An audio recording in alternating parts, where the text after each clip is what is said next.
Entonces, ¿me pueden confirmar, por favor, que están viendo mi pantalla y que me están escuchando bien? Sí, profe. Muchas gracias. Entonces, vamos a hacer algunos otros problemas de, digamos, esto reúne todo el tema de centro de masa. Yo me imagino que ustedes conocen este taller que tiene absolutamente todo, centro de masa, momentum, impulso, etcétera.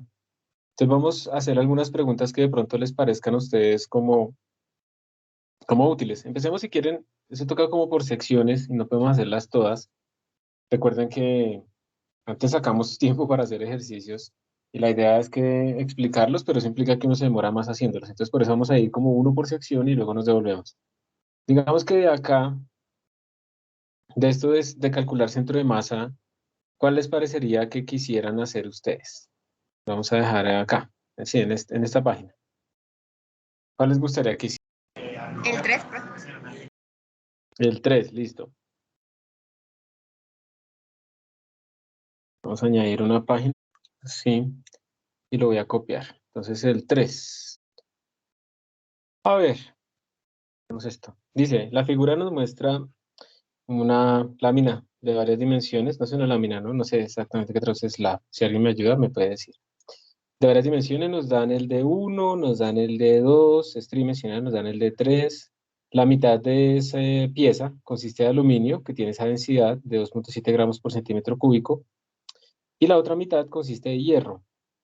Entonces, 7,85 gramos por centímetro cúbico. Entonces, claramente la parte de hierro tiene más masa que la parte del aluminio, porque tienen el mismo volumen ambas, pero una tiene mayor densidad. ¿Cuáles son las coordenadas X? Ahí están los ejes. Las coordenadas Y y la coordenada Z del centro de masa de ese sistema. Entonces, aquí ustedes pueden ponerse a pensar que toca integrar o pueden hacerlo simplemente teniendo en cuenta cómo serían las coordenadas de cada uno de esos pedazos y entonces sacamos el centro de masa de ese promedio. Piensen un momento, por favor, en qué coordenada estará el centro de masa del bloque de hierro. Y me dice, a ver, Andrés Felipe, ¿se te ocurre? ¿Dónde está, por ejemplo, la coordenada en el eje X? ¿Será que tiene sentido? Mira que el eje X, el eje lleva como en diagonal hacia la derecha, el eje X va hacia atrás de nosotros, hacia abajo, en esta dirección, míralo. Ese es el eje X, ¿listo? Y el eje Z va hacia arriba. ¿Será que tiene sentido pensar para solo el de hierro, que no sé, el centro de masa a lo largo del eje X va? No. ¿Dónde crees tú que podría estar? Si es un bloque uniforme. Pues, como tal cual, ¿dónde está la palabra? ¿Cómo qué, perdón? ¿Cómo dónde está la palabra? ¿Dónde está el iron? Ah, sí, exacto, como en el centro, ¿cierto? Entonces uno podría pensar que el centro de masa, la coordenada de centro de masa del bloque de hierro, va a ser igual a menos d3/2. Menos, pues simplemente porque, bueno, podemos decir que x va positivo en esa dirección y ya le podemos hacer más. Simplemente porque en el eje x, eso mide d3 de largo y estamos diciendo que queda en la mitad. ¿Estás de acuerdo? ¿Está bien o no? Sí, pues yo diría que es así. Listo. Aquí vamos a hacer una cosa. Para ahorrar espacio, vamos a escribir de una vez el R del centro de masa del hierro como vector. Entonces vamos a escribir las componentes. Entonces esto sería más de 3 medios. Esa sería la coordenada, coma. En el eje Y, ¿cuál sería la coordenada para ese? Germán, ¿o quién? Viendo las dimensiones ahí, si el lado completo a lo largo del eje Y mide de 1 y estamos diciendo que es en la mitad, pues serían de 1 medios. ¿Sí? ¿Están de acuerdo o no? Sí. De 1 medios. Y a lo largo del eje Z, pues sería la mitad de la altura, que sería de 2 medios. Eso sería como las coordenadas para ese bloque, las coordenadas de su centro de masa. Y ya está, simplemente porque es uniforme. Voy a escribir el centro de masa, pero del aluminio. Y el del aluminio, entonces la coordenada a lo largo del eje X también va a estar ahí en la mitad, que sería acá, digamos. Entonces serían de 3 medios. La coordenada a lo largo del eje Y, ¿qué valor tendría? A ver, esto pues, bueno, ojalá lo estén pensando y mirando para aprovecharlo. Mirándolo ahí, ¿qué coordenada tendría este punto a lo largo del eje Y? Profe, el eje Y es de 1 o de Es 3. de 1, exactamente. Ujú. Sería pues el mismo entre comillas, del hierro, ¿no? Pues de 1 medio. Casi porque está corrido. Está en esta distancia. Entonces sería de 1 más de 1 medios. Entonces sería 3 de 1 medios. ¿Listo? Porque lo estás midiendo respecto al origen. El origen está aquí en este punto. ¿Está bien? Sí, sí, profe. Listo. Y en el eje Z, pues también va a ser igual de 2 sobre 2. Entonces, ahora si queremos calcular el centro de masa de todo esto, entonces el centro de masa, la coordenada del centro de masa total, va a ser igual a la masa de iron por su centro de masa del iron, más la masa del aluminio por las coordenadas del centro de masa del aluminio, sobre la masa del iron, del hierro, más la masa del aluminio. Entonces necesitamos sacar las masas. Y para sacar las masas vamos a aprovechar otra vez que estos son cuerpos que son uniformes. Entonces la masa del iron va a ser simplemente la densidad del iron volumétrica por el volumen del iron. Entonces la densidad volumétrica de esto nos dijeron que era el del hierro, 7.85 gramos sobre centímetro cúbico por, y ahora tenemos que sacar el volumen de esa caja. Y el volumen de esa caja sería D1 por D2 por D3. ¿Sí o no? Entonces sería 11 por 2.8 por 13 y todo esto en centímetros cúbicos. Entonces me va a ir esto y al final nos va a quedar nuestra masa total. Esto nos daría, a ver, 11 por 2.8 por 13 por 7.85. Entonces esto me da 3.143.14. 3.143.14 gramos. De la misma manera sacamos la masa del aluminio, Rho de aluminio por volumen de aluminio, volumen de hecho es el mismo, el Rho del aluminio es 2.7 gramos sobre centímetro cúbico por lo mismo, porque las dos cajas tienen el mismo volumen, centímetros cúbicos, 2.7 nos da 1081.8. 1081.08, perdón, gramos. Y listo, ya teniendo estas masas, simplemente reemplazamos en este sitio y ya nos van a dar las tres coordenadas. ¿Ya está? Así lo hacemos, no nos ponemos a integrar porque sabemos que, o sea, no nos dieron más información, entonces aquí son uniformes, todas las distribuciones, entonces los centros de masa están en los centros, no hay que integrar, los podemos tomar como partículas puntuales, básicamente. Y se van a dar cuenta que al final les va a dar acá el centro de masa. No, mentiras, no les va a dar ahí, les tiene que dar como por acá el centro de masa, porque como el hierro es más, tiene más masa realmente que el aluminio, entonces el promedio se nos va a correr hacia el hierro. Y eso es todo, Profe, espera una preguntita, perdón. señor. No entendí por qué el punto de centro del aluminio es 3 de 1. O sea, sí entiendo lo del punto el punto X, que es el origen. Pero ¿por qué 3? Porque tú estás, primero tómalo así. Estamos de acuerdo con que recuerdes, respecto a este origen, tú estás buscando la coordenada de este punto, ¿sí o no? Sí, sí, sí. Y esa coordenada es una vez de 1 más la mitad de D1. Este pedacito es D1 sobre 2. ¿Listo? Entonces cuando tú sumas D1 más D1 medios, te da pues 3 D1 medios. Ya, ahora sí, gracias, profe. Listo, con gusto. Bueno, sigamos mirando. Vamos a salirnos de acá. Ahí le salió. Felicito públicamente a Murgueitio porque hizo Hizo el quizzes para estudiar. Felicitaciones. Eso ahí vale como una participación. Muy bien. Fue el único. Hasta justo antes de la clase que miré, como una hora antes, media hora antes, era el único que lo había hecho. Bueno, yo quiero, de lo último que nosotros hemos visto, quiero hacer de eso. Y de pronto nos podemos devolver. Aquí hay unas con colisiones elásticas, inelásticas. Miren, aquí está el coeficiente de restitución que nosotros ya dedujimos. Pero a ver qué más hay. Sistemas de masa variable, listo. Entonces, a ver, de estas colisiones que a veces aquí se enredan, de esta página, ¿cuál quieren hacer? Mírenlos detenidamente, no simplemente busquen los que les parezcan más difíciles, sino traten de verlos a ver de cuál aprenderían más.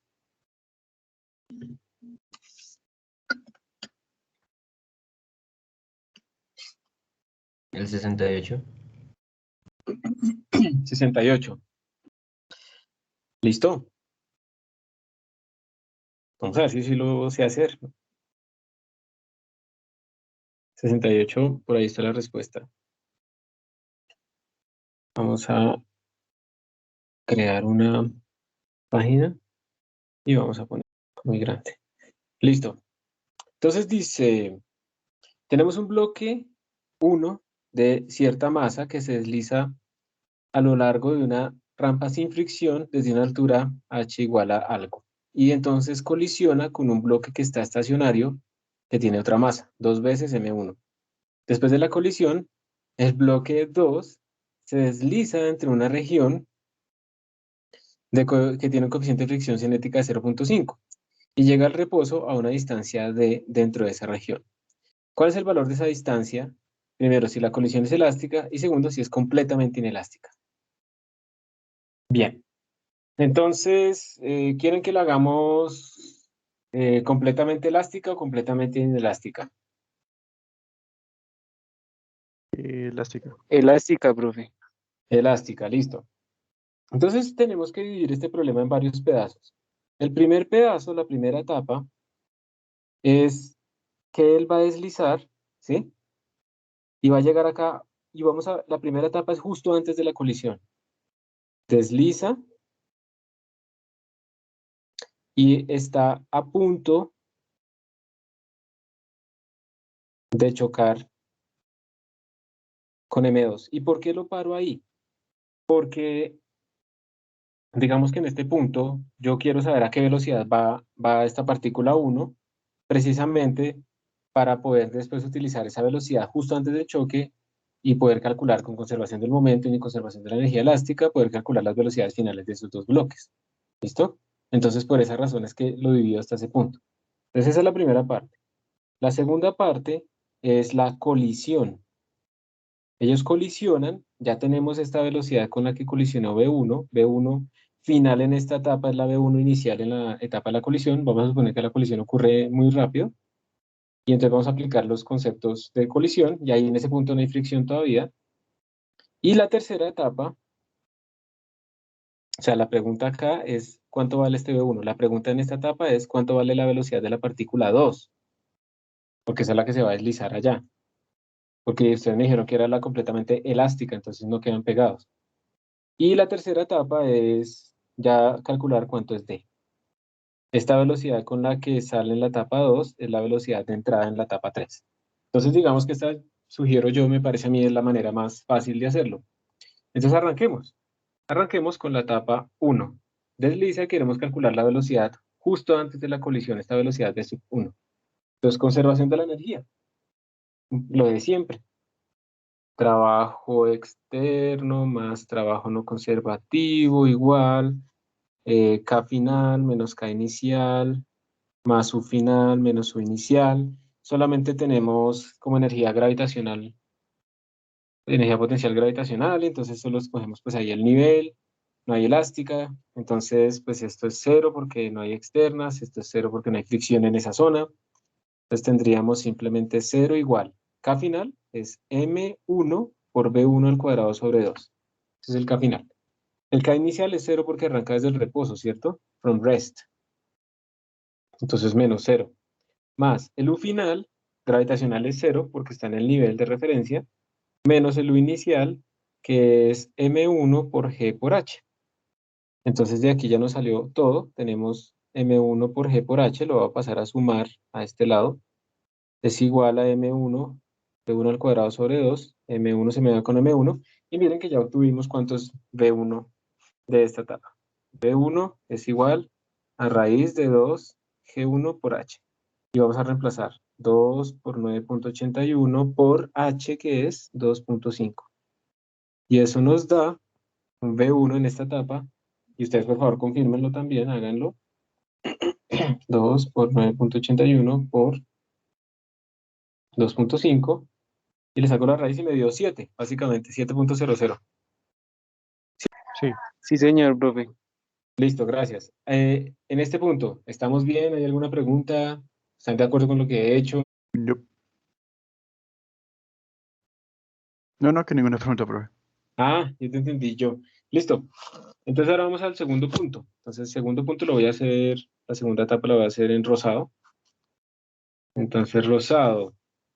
Yo le digo rosado, yo no sé si será salmón o lo que sea. Eh, la segunda etapa es la colisión. Y nuestra incógnita es cuál es la velocidad final de la partícula 2. Entonces, en esta etapa tenemos, es elástica la colisión, ustedes me dijeron que era elástica, entonces tenemos conservación del momentum y conservación de la energía cinética. Entonces vamos a hacerlo, y eso nos sirve porque son dos incógnitas, la velocidad final de la partícula 1 cuando colisiona y la velocidad final de la partícula 2, pues también cuando colisiona con ella. Entonces tendríamos conservación del momentum sería momentum inicial igual a momentum final a lo largo del eje X horizontal. Entonces, inicialmente tendríamos solamente M1 por B1, la misma B1 que teníamos acá.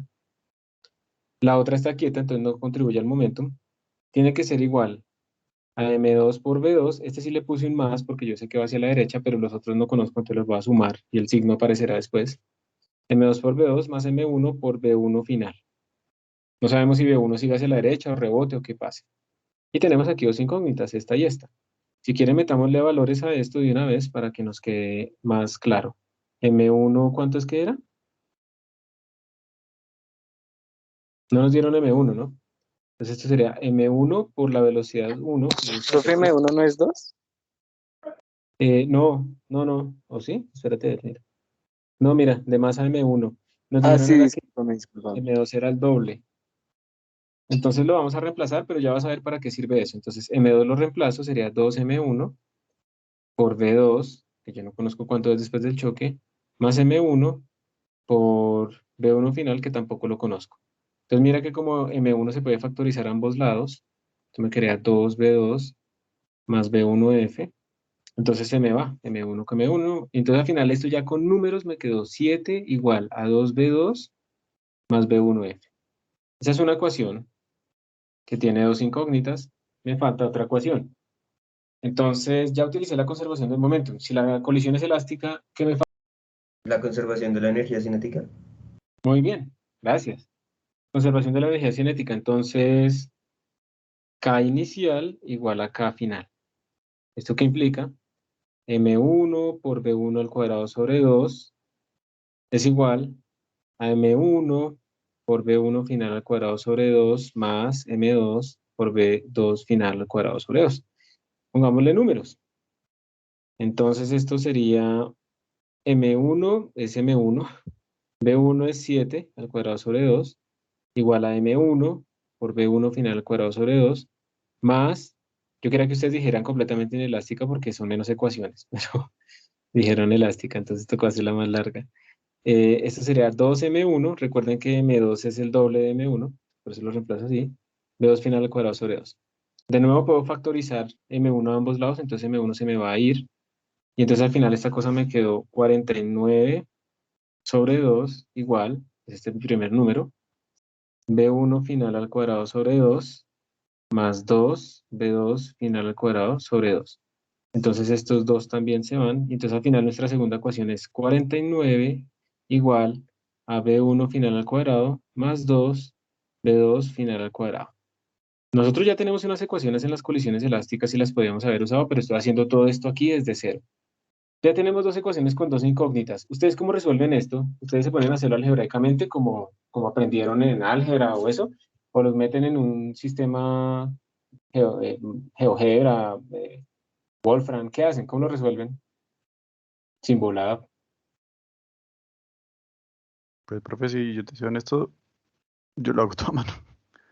Pues ¿Sí? porque para digamos, para este caso que es una ecuación de dos variables, yo no sé cómo pues realizar eso en esas plataformas. Entonces, en este caso yo lo hago a mano. Muy bien. Pero de todas maneras, tienes que aprender a hacerlo en las plataformas para que puedas verificar lo que hiciste a mano. O hacerlo en dos plataformas diferentes y verificar que te den lo mismo. Entonces, esto es una cosa importante, no es un regaño, ¿no? Te estoy diciendo es que eso es importante también que lo sepas, pero me parece excelente que lo hagas a mano porque estás practicando la parte algebraica y después pues ya no le cuesta a uno hacer unas pequeñas deducciones y no sufre tanto. Entonces, ¿qué hacemos? ¿Cómo lo resolvemos? Lo podemos hacer algebraicamente. O sea, yo puedo despejar de la primera B1F y reemplazarlo en la segunda y sacar todo eso. ¿O quieren que lo metamos en un sistema a ver qué nos da? En un sistema. Hagámoslo en un sistema. En un sistema, bro. ¿Listo? Esto no quiere decir que no es bueno hacer el álgebra, es aún mejor, pero uno siempre debe comprobar. Y cuando lo hagan en un sistema, reemplacen de vuelta a ver si sí lo escribieron bien. Muchas veces ustedes en el sistema no lo saben usar precisamente y lo escriben mal, y entonces, después de escribirlo mal, resulta que eso les bota una solución, ponen eso y no era. Entonces, no solamente hay que usar el sistema, sino saberlo usar.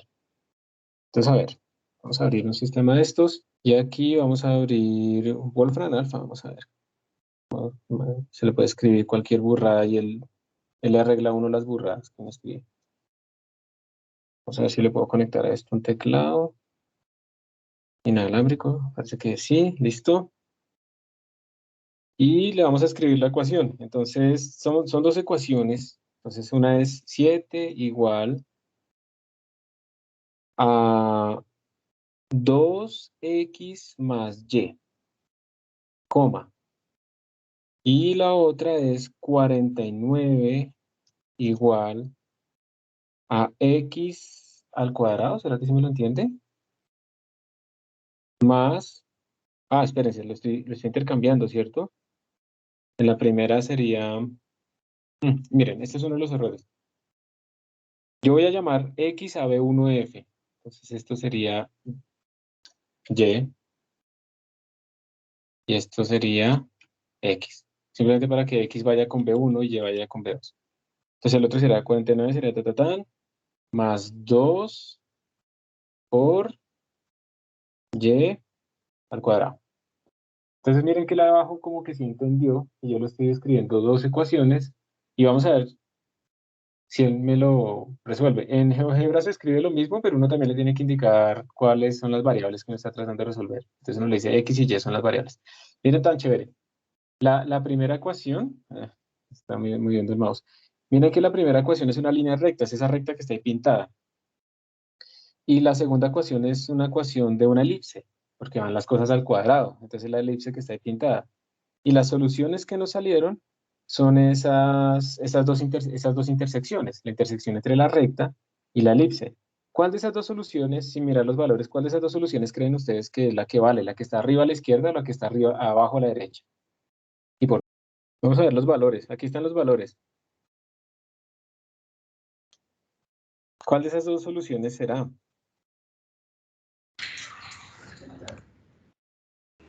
La primera, ¿no? Tal vez. No sé. Ay. ¿Qué significa físicamente la segunda? ¿Por qué la descartamos? ¿Qué creen que significa la segunda? Recuerden que x es la velocidad de uno y y es la velocidad de la otra partícula. ¿Qué significa la segunda? ¿Qué quedó en reposo? Que quedó en reposo la masa 2 y que la masa 1 siguió hacia la derecha. O sea, como que la atravesó. ¿Tiene sentido? No, No. no tiene sentido, ¿sí? No tiene sentido. Entonces, por esa razón nos vamos a quedar con la primera solución. ¿Listo? Vamos a quedar con la primera solución. Entonces, tendríamos que nuestra solución es V1 igual a menos 7.3, menos 7 tercios, perdón, o sea, rebotó hacia la izquierda. También es razonable que rebote, porque como la masa 2 es el doble de la masa 1, entonces yo me estoy estrellando con alguien que es el doble de mi masa, entonces yo reboté. Si fueran la misma masa, ahí sí hubiera quedado una quieta y la otra se mueve. Entonces B1 es esto, rebotó, y esto es B1F, y B2F es 14 tercios. Esa siguió hacia la derecha. Entonces acabamos de terminar la colisión elástica. Y bueno, ¿les sirvió ver cómo ponerlo en la plataforma, sí? Perdón. Bueno, espero que sí. Entonces, ya teniendo esto, vamos a hacer la tercera etapa. Y en la tercera etapa, entonces nuestra partícula 2 se va a estar moviendo por acá, ¿listo? Y va a recorrer una cierta distancia. Y esa cierta distancia que va a recorrer nuestra partícula, llamada D, pues va a hacer que en este punto, pues la velocidad final de la partícula 2 pues valga cero, ahí se detuvo. O sea que básicamente toda la energía se va a disipar en fricción. Entonces, aquí otra vez aplicamos conservación de la energía. No nos interesa la partícula 1, pues porque se rebotó a partir de nuestra solución. Rebotó, se fue para la izquierda. En algún momento volverá, pero no nos interesa. Entonces, aquí volvemos a hacer conservación de la energía solamente para la partícula 2. W1 conservativo más W externo es igual a K final menos K inicial más U final menos U inicial. Esto que acabamos de hacer acá, este ejercicio es bueno, es largo, en el sentido que yo me demoro harto explicándolo, no sé qué. Pero este ejercicio es bueno porque les muestra a ustedes cómo uno va mezclando colisiones con conservación de la energía. ¿Sí? Entonces lo partimos en etapas y queda muy fácil de resolver. Ay, que es largo, sí. No es tan largo tampoco, pero yo me demoro mucho hablando. Pero si uno es ordenado, saca estos problemas fácil, sin, aunque sean de 3 punticos o 2 punticos. Yo no sé, mire, este tiene 2 punticos. Lo sacamos fácil. Entonces aquí tenemos que calcular, obviamente si hay trabajo no conservativo, entonces trabajo no conservativo, este no hay, entonces sería igual. K final se supone que es 0 porque se detuvo. El K inicial sería la masa 2 por la velocidad 2 final al cuadrado sobre 2, que esa ya la tenemos. Y el U final y el U inicial pues son 0 ambos porque se está moviendo en el mismo nivel de referencia a la gravedad. Entonces simplemente lo que tenemos es esto. Y ahora tenemos que calcular el trabajo no conservativo, que es el trabajo de la fricción. Entonces si yo vengo acá y hago un diagrama de fuerzas, pues yo tengo la normal, tengo el peso.